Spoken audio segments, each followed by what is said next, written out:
Alright, we're going to start grounding this foundation. Make it flush with this flooring.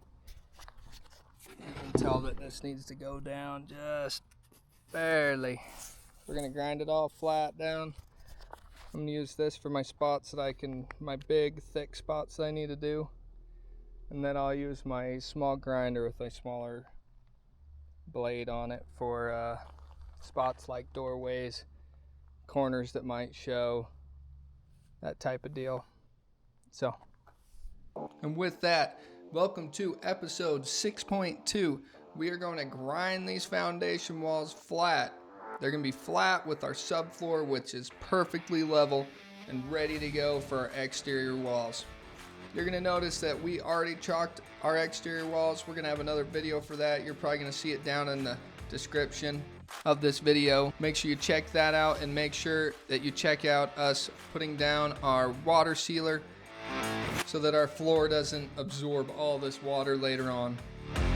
With grinding this much amount of concrete, I'd get a mask.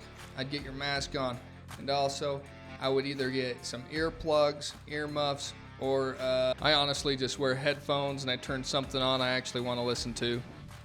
I'm going to drop a link down below. It's going to be in the description. I'm going to show you what diamond blade that we're using. It's a grinding diamond blade just for concrete. Well, you can probably use it for other things too. We only use it for concrete.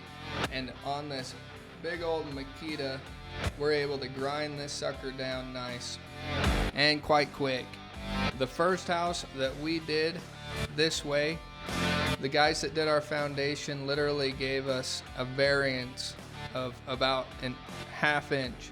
So we literally had to grind down a ½ inch to make this foundation wall flat. This is the only way that we're able to make it work, is with these big grinders and these big diamond blades. So check that link out down below if you're ever doing this. I know that this was much less of a tutorial, but it's critical to do and to make it right. Check out these other links to see what we're up to next. Like and subscribe.